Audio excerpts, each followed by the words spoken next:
नमस्कार दोस्तों, स्वागत है आपका हमारे daily Chhattisgarh current affair series में। आज हम 1 से 3 अक्टूबर के करंट अफेयर्स के बारे में चर्चा करेंगे। वीडियो की पीडीएफ प्राप्त करने के लिए आप हमारे टेलीग्राम से जुड़ सकते हैं। साथ ही साथ इसी तरह के करंट अफेयर वीडियो देखने के लिए सब्सक्राइब करें हमारे इस यूट्यूब चैनल को। चलिए, पिछले वीडियो में हमने जो भी पढ़ा था उसका क्विक रिवीजन हम कर लेते हैं। आयुष्मान कार्ड पंजीयन में छत्तीसगढ़ का कौन सा जिला राज्य में प्रथम स्थान पर है? कांकेर जिला प्रथम स्थान पर है। छत्तीसगढ़ में भोरमदेव तितली सम्मेलन का आयोजन कहाँ किया जा रहा है? कबीरधाम में किया जा रहा है। देश के सबसे कम बेरोजगारी दर वाले राज्यों में छत्तीसगढ़ राज्य ने कौन से स्थान प्राप्त किया है? 5वां स्थान प्राप्त किया है। भारत सरकार के पर्यटन मंत्रालय द्वारा आयोजित the best tourism village competition 2024 के तहत छत्तीसगढ़ के किस जिले के 2 पर्यटन स्थल को सम्मानित किया जाएगा? बस्तर जिले के पर्यटन स्थल को सम्मानित किया जाएगा। छत्तीसगढ़ में 263 पीएम श्री स्कूल स्वीकृत किए गए हैं। चौथे चरण की नई स्वीकृति मिलने से यह संख्या बढ़कर कितनी हो जाएगी? 341 हो जाएगी। दोस्तों, पिछले वीडियो का क्विज क्वेश्चन है कि छत्तीसगढ़ क्रिकेट प्रीमियर लीग के ब्रांड एम्बेसडर किसे बनाया गया है? तो सुरेश रैना को बनाया गया है। चलिए, ज्यादा समय व्यर्थ न करते हुए आज के पहले प्रश्न की ओर चलते हैं। आज का पहला प्रश्न है, छत्तीसगढ़ की तर्ज पर निम्न में से किस राज्य में भी समर्थन मूल्य पर धान की खरीदी की जाएगी? 4 ऑप्शन यहाँ पे दिए गए हैं। इसका सही उत्तर है ऑप्शन ए, उड़ीसा राज्य में छत्तीसगढ़ की तर्ज पर समर्थन मूल्य पर धान की खरीदी की जाएगी। डिटेल में पढ़ते हैं इसके बारे में। छत्तीसगढ़ की तर्ज पर उड़ीसा में भी समर्थन मूल्य पर धान खरीदी की जाएगी। ओडिशा के खाद्य मंत्री श्री कृष्ण चंद्र पात्रा के नेतृत्व में आए अध्ययन दल ने आज छत्तीसगढ़ में धान खरीदी व्यवस्था और पीडीएस सिस्टम का अवलोकन किया और इसकी तारीफ की। श्री पात्रा ने बताया कि अब छत्तीसगढ़ की तर्ज पर उड़ीसा में भी किसानों से समर्थन मूल्य के साथ साथ अतिरिक्त अतिरिक्त प्रोत्साहन राशि के साथ धान की खरीदी की जाएगी। ओडिशा के मुख्यमंत्री श्री मोहन मांझी ने पहले कैबिनेट की बैठक में ही इस संबंध में निर्णय लिया गया है। ठीक है दोस्तों, छत्तीसगढ़ से संबंधित है इसलिए इस प्रश्न को मैंने ऐड किया हुआ है। चलिए आगे बढ़ते हैं हमारे अगले प्रश्न की ओर। हमारा अगला प्रश्न है, प्रधानमंत्री श्री नरेंद्र मोदी छत्तीसगढ़ के किस जिले में जल प्रदाय योजना की आधारशिला रखेंगे? 4 ऑप्शन दिया गया है। इसका सही उत्तर ऑप्शन बी, सूरजपुर जिले में आधारशिला रखेंगे। प्रधानमंत्री श्री नरेंद्र मोदी राष्ट्रपिता महात्मा गांधी की जयंती के अवसर पर 2 अक्टूबर को सूरजपुर जिले के भटगांव नगर पंचायत के लिए जल प्रदाय योजना की आधारशिला रखेंगे। ध्यान रखिएगा दोस्तों, 2 अक्टूबर को गांधी जयंती के दिन सूरजपुर जिले के भटगांव नगर पंचायत, ये भी ध्यान में रखिएगा, भटगांव नगर पंचायत में जल प्रदाय योजना की आधारशिला रखेंगे। ठीक है। नई दिल्ली के विज्ञान भवन में केंद्रीय आवासन और शहरी कार्य मंत्रालय द्वारा आयोजित कार्यक्रम में अमृत मिशन के अंतर्गत 13 राज्यों में स्वीकृत जल प्रदाय योजनाओं का वर्चुअल लोकार्पण और भूमि पूजन करेंगे। उप मुख्यमंत्री तथा नगरीय प्रशासन एवं विकास मंत्री श्री अरुण साव कार्यक्रम से जुड़ेंगे। ठीक है। मिशन अमृत 2.0 के तहत भटगांव में जल प्रदाय योजना की स्वीकृति मिली है। 56 करोड़ 78 लाख रुपए की लागत की इस योजना में महान नदी के गोंडा एनीकट में इंटेक वेल का निर्माण कर पेयजल भटगांव पहुंचाया जाएगा। चलिए आगे बढ़ते हमारे अगले प्रश्न की ओर। हमारा अगला प्रश्न है, हाल ही में छत्तीसगढ़ में राजीव गांधी स्वावलंबन योजना का नाम परिवर्तित करके क्या रखा गया है? 4 ऑप्शन दिए गए हैं। इसका सही उत्तर है ऑप्शन ए, पंडित दीनदयाल उपाध्याय स्वावलंबन योजना किया गया है। इसके बारे में हम डिटेल में पढ़ लेते हैं।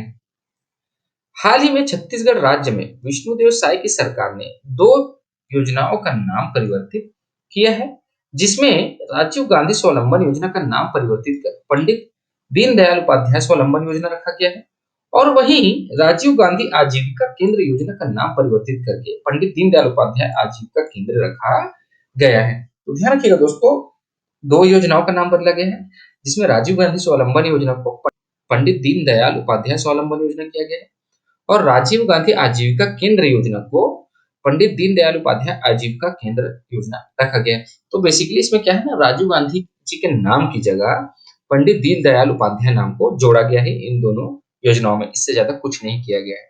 ठीक है, ध्यान में रखिएगा। हमारा अगला प्रश्न है, मुख्यमंत्री श्री विष्णुदेव साय ने छत्तीसगढ़ में कब जनजाति गौरव दिवस मनाने की घोषणा की है?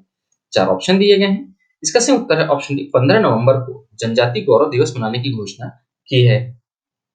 मुख्यमंत्री श्री विष्णुदेव साय ने भगवान बिरसा मुंडा की जयंती के अवसर पर 15 नवंबर को छत्तीसगढ़ के हर जिले में जनजाति गौरव दिवस मनाने की घोषणा की है।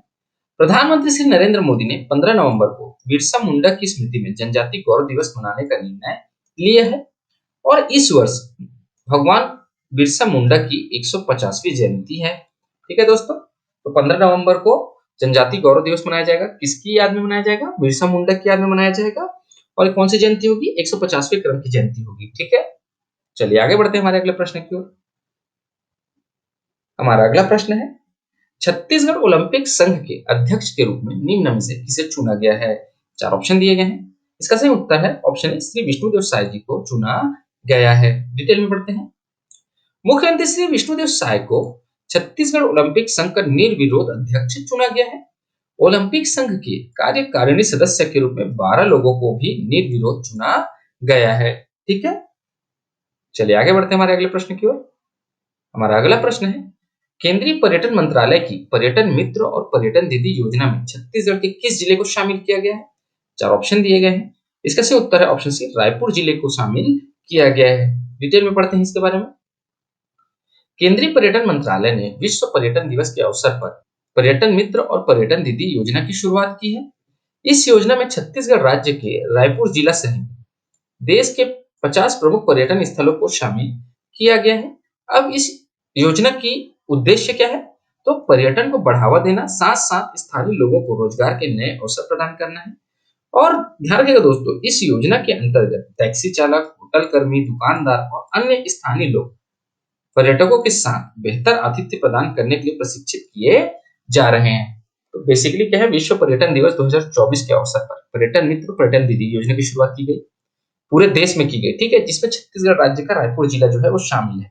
ठीक है, उद्देश्य है पर्यटन को बढ़ावा देना और स्थानीय लोगों को रोजगार के नए अवसर प्रदान करना। इतना ध्यान रखिएगा। और पूरे देश से 50 पर्यटन स्थलों को शामिल किया गया है इस योजना में, है ना। चलिए आगे बढ़ते हैं। अगला प्रश्न है, अक्षय ऊर्जा और ऊर्जा संरक्षण पर बेहतर काम करने के लिए इस साल स्टेट परफॉर्मेंस अवार्ड कैटेगरी में छत्तीसगढ़ के अक्षय ऊर्जा विकास अभिकरण मतलब क्रेडा को देश भर में कौन सा स्थान प्राप्त हुआ है? तो इसका सही उत्तर है ऑप्शन ए, पहला स्थान प्राप्त हुआ है। अक्षय ऊर्जा और ऊर्जा संरक्षण पर बेहतर काम करने के लिए इस साल स्टेट परफॉर्मेंस अवार्ड कैटेगरी में छत्तीसगढ़ राज्य का अक्षय ऊर्जा विकास अभिकरण क्रेडा को देश भर में पहला स्थान प्राप्त हुआ है। इस कैटेगरी में गुजरात राज्य अक्षय ऊर्जा विकास अभिकरण जेडा को दूसरा स्थान मिला है। और ध्यान रखिएगा दोस्तों, क्रेडा की जो स्थापना है छत्तीसगढ़ में वो 25 मई 2001 को ऊर्जा विभाग के अंतर्गत की गई थी। ठीक है, इतना ही इसमें इंपॉर्टेंट है, ध्यान रखिएगा। अगला प्रश्न है, हाल ही में चर्चित निरंजन भाटा छत्तीसगढ़ के निम्न में से किस जिले से संबंधित है? 4 ऑप्शन दिए गए हैं। इसका सही उत्तर है ऑप्शन बी, धमतरी जिले से संबंधित है। डिटेल में पढ़ते हैं। राष्ट्रपति सम्मान से सम्मानित किसान लीला राम साहू ने खेत में 2 से 2.5 फीट तक का निरंजन भाटा की फसल हुई है। इसे विश्व का सबसे लंबा भाटा होने का अनुमान किया जा रहा है। धमतरी जिले के किसान लीलाराम साहू ने देसी पद्धति से बैगन की खेती करते हैं। निरंजन भाटा की फसल करीब 3 माह में तैयार हो जाती है। और ध्यान रखें दोस्तों, जो लीलाराम साहू है ना, उनको राष्ट्रपति सम्मान से भी नवाजा जा चुका है। ठीक है, अगला प्रश्न है, पोषण जागरूकता गतिविधियों में छत्तीसगढ़ का पूरे देश में कौन सा स्थान है? 4 ऑप्शन दिए गए हैं। इसका सही उत्तर है ऑप्शन सी, तीसरा स्थान है। छत्तीसगढ़ में 1 सितंबर से 30 सितंबर तक जन आंदोलन के रूप में 7वां राष्ट्रीय पोषण माह आयोजित किया गया। राष्ट्रीय पोषण माह 2024 में छत्तीसगढ़ ने बेहतरीन प्रदर्शन करते हुए 1,33,00,000 से ज्यादा गतिविधियों का आयोजन किया गया। छत्तीसगढ़ ने इसमें पूरे देश में तृतीय स्थान प्राप्त किया है। इस दौरान गांवों से लेकर राज्य स्तर तक सुपोषण, बच्चों में व्याप्त कुपोषण एवं किशोरी बालिकाओं, गर्भवती एवं शिशुवती महिलाओं में एनीमिया के संबंध में जागरूकता के लिए स्वास्थ्य से संबंधित विभिन्न गतिविधियों का संचालन किया गया। तो ध्यान रखिएगा दोस्तों, जो पोषण जागरूकता है उसमें पूरे देश में छत्तीसगढ़ राज्य ने तृतीय स्थान प्राप्त किया है। ठीक है, ये किसके अंतर्गत है? राष्ट्रीय पोषण माह 2024 के अंतर्गत। ठीक है, और राष्ट्रीय पोषण माह कब मनाया गया? 1 सितंबर 2024 से 30 सितंबर 2024 तक मनाया गया है। इसके बारे में मैंने पिछले वीडियो में पढ़ा रखा है, आप वहां से भी इसके बारे में सारे डिटेल पढ़ सकते हैं, राष्ट्रीय पोषण माह 2024 के बारे में। ठीक है दोस्तों, आज के लिए आपका प्रश्न है कि छत्तीसगढ़ से केंद्र में राज्य मंत्री बनने वाले 7वें क्रम के सांसद निम्न में से कौन है? 4 ऑप्शन आपको दिए गए हैं। इसका सही उत्तर आप हमें हमारे कमेंट बॉक्स में जरूर बताएं। दोस्तों उत्तर गलत हुए सही, आप इस क्वेश्चन को अटेम्प्ट जरूर करें। आज के इस वीडियो में इतने हैं दोस्तों, आशा करता हूं आपको हमारी वीडियो पसंद आई होगी। अगर आपको हमारी वीडियो पसंद आती है, लाइक करें, शेयर करें और हमारे चैनल को सब्सक्राइब करें। इस वीडियो को देखने के लिए आपको बहुत बहुत शुक्रिया। Thank you very much.